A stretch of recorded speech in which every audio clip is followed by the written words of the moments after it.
결국은 리만 사태를 경험한 연준이 어떤 부분에서 물이 새는지를 정확히 알고 있기 때문에 그 물이 새는 부분들을 딱 찍어서 이제 막을 수 있는 그런 정책들을 즉각적으로 내놨고 상당히 효과적이었다. 그래서 오늘 들려주신 말씀을 좀 요약을 해보면 금융은 미국 정부하고 FRB 등이 이제 발빠르게 대응을 해서 쉽게 간정을 취했는데 문제는 이제 실물 경제에서 어떻게 그 효과가 나타날 건지 그 여지는 5월, 6월까지도 좀 지켜보면서 판단을 해야 된다.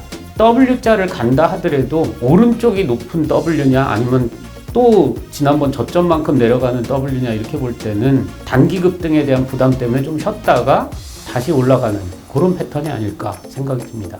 안녕하세요. 조익재 하이투자증권 전문위원 모시고 말씀 나눠보겠습니다. 안녕하십니까? 예, 안녕하세요. 코로나 사태가 조금 진정되는 양상입니다. 그렇죠? 증시가 계단식 회복 국면에 진입한 겁니까? 아시다시피 이제 코로나 감염자 수가 중국, 그 다음에 이제 유럽, 또 미국, 또 지금은 일본 이런 식으로 전 세계가 한꺼번에 발발하지 않고 순차적으로 발발했는데 각국마다 코로나 감염자 수가 조금씩 이제 줄어들고 있기 때문에 주식시장이 그만큼 그것 때문에 발생했던 이제 충격이 좀 감소하고 말씀하신 대로 좀 계단식으로는 좀 상승할 수 있는 회복할 수 있는 그런 국면에 진입했다고 봅니다. 지난주까지 주가가 굉장히 빠르게 반등했다고 봐야 될 것 같은데요. 네. 주가는 경기를 미리 반영하는 거니까 선반영했다. 이렇게 봐야 될까요? 그것과 관련해서 주식시장의 원론적인 얘기를 조금 드린다면 우리가 이제 경기라는 게 선행이 있고 또 동행이 있고 후행지수가 있습니다. 선행은 말 그대로 먼저 가는, 동행은 또 같이 가는, 후행은 이제 나중에 가는 그런 지표인데 주식시장은 선행지표에 반응을 합니다. 근데 우리가 경기 선행지수가 뭔데? 이러면은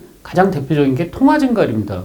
여러분들도 아시다시피 FRB, 그러니까 미국의 연준을 비롯해서 모든 나라들이 엄청나게 돈을 풀었지 않습니까? 그러면 이 돈을 풀었다라는 것 때문에 이제 선행지수가 움직이는 게 뻔하니까 주식시장은 바로 이제 그 부분을 강하게 이제 쫓아왔다고 볼 수가 있죠. 근데 사실 실제 경기는 그렇게 이제 돈을 풀고 나서 소비하고 산업 생산이 진짜로 상승을 하느냐, 이제 그게 이제 동행지수인데요. 이 부분은 아직까지도 굉장히 나빠지고 있어요. 그래서 아직까지도 이제 주식시장은 좀 근심 걱정이 있는 편이고요. 또 한편으로 이제 후행지수는 뭐냐면 동행지수가 반등을 하고서도 계속 나빠지는 변수를 이제 후행지수라고 하는데 대표적으로 실업, 도산, 연체, 공실률 같은 지표들이 계속 나빠집니다. 그래서 주식시장은 일단 그러한 동행지수가 반등을 했냐 또 후행지수가 더 나빠졌냐 이런 것들은 전혀 생각하지 않고 일단 모든 나라의 중앙은행이 돈을 풀었으니 선행지수는 올라갈 거다라는 부분을 반영하면서 주가가 아주 급격하게 상승을 한 거죠.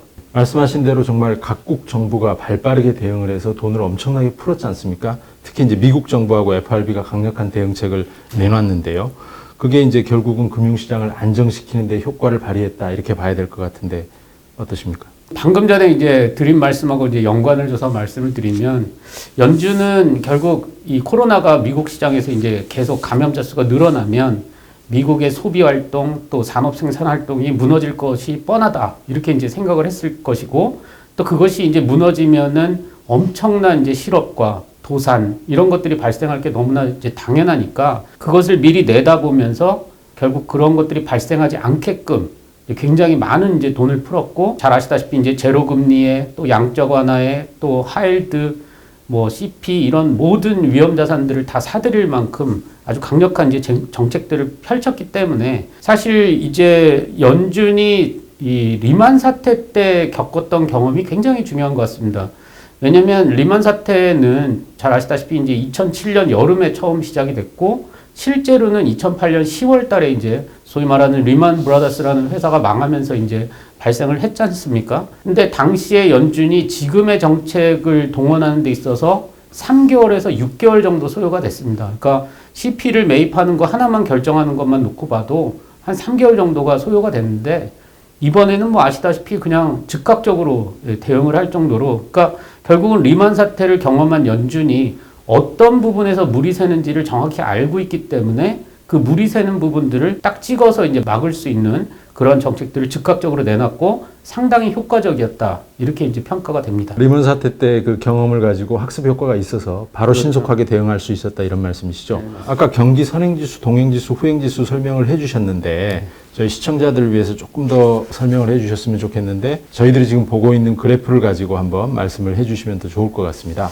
예, 사실 어떻게 보면 이제 시나리오라고 말씀드릴 수가 있는데 이 코로나 감염자 수의 진정 속도가 모든 걸 좌우한다고 볼 수가 있죠. 지금 왼쪽 그림은 뭐냐면 코로나 감염자 수가 좀 미국 시장에서 빨리 진정이 되면 아까 말씀드린 이제 소비와 산업 생산이라는 이제 동행 지수의 반등이 적어도 5월 정도에는 바닥을 찍고 올라갈 것이고, 만약에 그러한 소비 활동 또 생산 활동이 바로 살아난다면 아까 우리가 두려워했던 기업들의 도산과 사람들의 실업 이런 것들도 한 6월을 정점으로 해서 바로 내려갈 수가 있어요. 이렇게 되면 이제 지금까지 미국 주가가 좀 많이 올랐지만 앞으로도 큰 조정 없이 꾸준하게 이렇게 오르는 그러한 주식시장이 될 것이다 라고 볼 수가 있고요. 근데 반대로 이게 코로나 감염자 수가 좀 진정이 안 돼서 이 미국 내에서 현재 주요 지역들이 락다운 상태지 않습니까? 근데 락다운 상태라는 건 결국 뭐냐면 소비활동과 생산활동을 멈추라는 얘기지 않습니까? 그래서 이 기간이 길어지게 되면은 미국의 소비와 생산이 바닥을 치는 시점이 5월이 아니고 6월이 될 수도 있고 또 그 이후로 늦어질 수도 있거든요. 근데 그렇게 되면은 기업들은 사실 한두 달 장사 안 했다고 망하지 않아요. 근데 3달, 4달 장사를 안 하면 기업들 도산이 늘어날 수밖에 없고 기업들이 망하게 되면 실업도 폭발적으로 또 증가할 수밖에 없으니까 이렇게 되면 이제 지금까지 반등했던 주가가 다시 하락을 하면서 약간 W자 형태를 띌 수가 있게 돼요. 그래서 결국은 이제 코로나의 이 진정되는 속도가 그만큼 중요하다고 할 수가 있는 것이죠. 왼쪽 그래프하고 오른쪽 그래프 중에서 현 시점에서 위원님께서 보실 때 어느 쪽에 조금 더 지금은 왼쪽 그래프 쪽이 더 가능성도 높고 또 미국뿐만이 아니라 우리가 얼마 전까지만 해도 가장 우려됐던 이탈리아라든지 또 우리나라처럼 이제 아시아 국가라든지 대체적으로는 코로나 감염자 수가 100명을 넘어서고 나서는 한 2달 정도 안에는 어느 정도 좀 진정되는 게 각국들에서 나타났으니까 미국도 아마 왼쪽 케이스를 따르지 않을까 이렇게 좀 보고 있습니다. 말씀하신 대로 이제 미국 상황이 전 세계 글로벌 투자자들한테 굉장히 중요한데요. 네. 미국에서는 지금 경제 재개 시점을 놓고 굉장히 설왕설래가 있고 글로벌 투자자들의 최대 관심사가 되고 있습니다. 그렇죠? 그래서 모건 스탠리든 뭐 여러 리서치 펌에서도 이제 보고서를 내고 있는데 뉴욕주 같은 경우에는 지금 5월 15일까지는 경제 재개 시점을 미뤄둔 상태입니다. 그래서 희망적으로 보면 5월 15일 이후에 바로 이제 경제 재개가 될 수도 있을 텐데 이거는 사실 제가 볼 때 모든 사람들이 코로나 감염자 수를 정확하게 예측할 수 없다라는 한계를 갖고 있고요. 그리고 얼마 전까지만 해도 미국의 트럼프 대통령이 이 부분은 대통령 소관이다, 아니다, 뭐 주지사 소관이다, 또 이런 부분에서 좀 마찰도 좀 있었지 않습니까? 근데 정치를 하는 사람들 입장에서는 조금이라도 좀 빨리 하려고 하는 거고, 사실 이 경기와 코로나는 어떻게 보면 트레이드오프 관계다. 이거를 빨리 재개하면 경기는 빨리 살아날 수 있지만 재발의 우려라는 게 또 있는 것이고, 또 코로나를 확실히 잡기 위해서 경기의 재개 시점을 늦추면 늦출수록 경기가 타격을 입는 부분은 어쩔 수가 없는 거거든요. 근데 말씀드렸지만 정치를 하는 사람들 입장에서는 조금 타격이 있다 하더라도 약간은 좀 앞당기고 싶은 그런 부분은 분명히 있겠죠. 근데 이것은 결국 트레이드오프 관계이기 때문에 뭐가 딱 옳다라고 말하기는 좀 지금으로서는 좀 어려운 것 같습니다. 선택의 문제겠네요. 그렇죠. 결정의 문제고. 네. 조 위원님은 2008년 리먼 브러더스 파산 때 치솟았던 테드 스프레드, 네. 이걸 굉장히 중요한 지표로 자주 거론하시는 걸로 알고 있습니다. 저희 시청자들을 위해서 테드 스프레드 조금 설명을 해 주시죠. 테드 스프레드라는 것은 리보 금리하고 3개월짜리 미국의 트레저리 빌하고의 그 금리 차를 뜻합니다. 이것이 뜻하는 바는 정확히 뭐냐면 금융기관 간에 요구하는 이제 금리 수준이 높냐 낮냐라는 건데, 이게 높으면 높을수록 어떤 얘기냐면 금융기관 간에도 자금 경색이 있다는 뜻이고요. 우리가 이걸 조금 더 정확히 말하면 이제 카운터 파티 리스크가 있다. 상대방이 망할지 모른다라는 의심을 하는 그런 부분이 커지고 있다라는 뜻이거든요. 그래서 이 테드 스프레드가 높으면 역사적으로도 금융기관 간에 자금 경색이 있구나, 이런 이제 신호로 받아들여졌던 거죠. 테드 스프레드가 높다는 거는 국채 금리가 있고 유로 달러 금리가 있는 거잖아요. 그래서 그 둘 간의 차이가 이제 테드 스프레드가 되는 건데, 유로 달러 금리에서 미국 국채 금리를 뺀 수치가 스프레드가 되는 거고, 그 수치가 확대된다는 거는 금융기관 간에 단기 자금 조달하는 데 있어서 비용이 증가한다. 네. 카운터파트 리스크 같은 것 때문에 축소가 되면 자금 조달 여건이 개선이 돼서 시장이 안정됐다, 이렇게 판단할 수 있다는 거죠. 네, 맞습니다. 사실은 이제 리버 금리가 예전에는 뭐 금융기관의 어떤 대표성을 갖는 그런 금리인데, 지금은 리버에 대한 신뢰도가 조금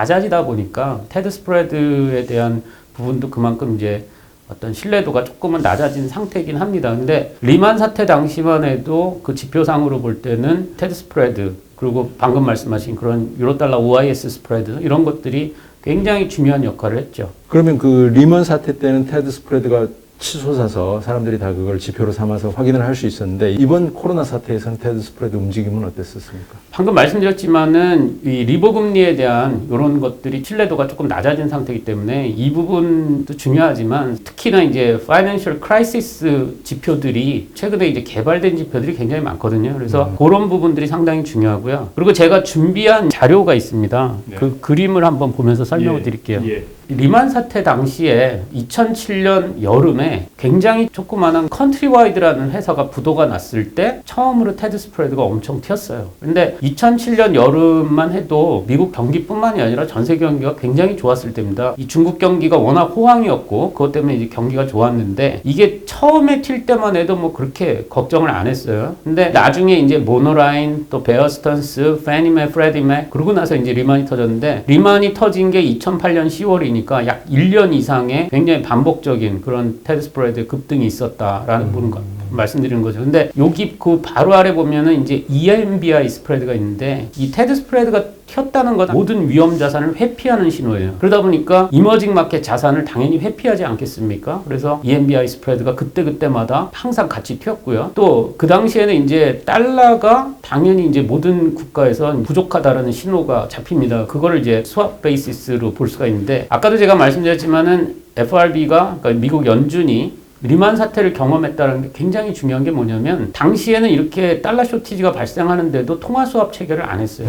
리만이 터지고 나서 통화 수합을 체결을 했는데 이번엔 어땠습니까? 바로 시작하자마자 그냥 주요 국가들하고 전부 다 통화 수합을 체결을 했잖아요. 그만큼 FRB의 그 당시의 경험 이 부분이 그만큼 중요했다는 겁니다. 근데 이렇게 통화 수합이 체결이 되지 않았으니까 그 오른쪽 그림을 보시면 우리나라 시장에서는 테드 스프레드가 튈 때마다 아주 강한 트리플 약세가 발생을 했어요. 트리플 약세는 뭐냐면 환율과 주식과 채권 이 3대 금융시장이 동시에 약세를 보이는 그런 상황을 뜻하는데요. 매니에 보시다시피 원달러가 항상 급락을 했고요. 그리고 이제 바로 아래 있는 주가도 테드 스프레드가 튈 때마다 또 급락을 했고 또 채권 시장, 이 금리가 상승을 했다는 얘기는 채권 가격이 약세를 보였다는 뜻이잖아요. 그래서 주가와 환율과 금리가 항상 동시에 약세를 보이는 아주 불안정한 시장 상태를 보였다는 겁니다. 근데 이번에는 연준이 그것들을 다 이미 알고 이미 대응하는 방식으로 움직였기 때문에 원화도 최근에는 굉장히 강세를 보였지 않습니까? 그러니까 네네. 그런 부분들이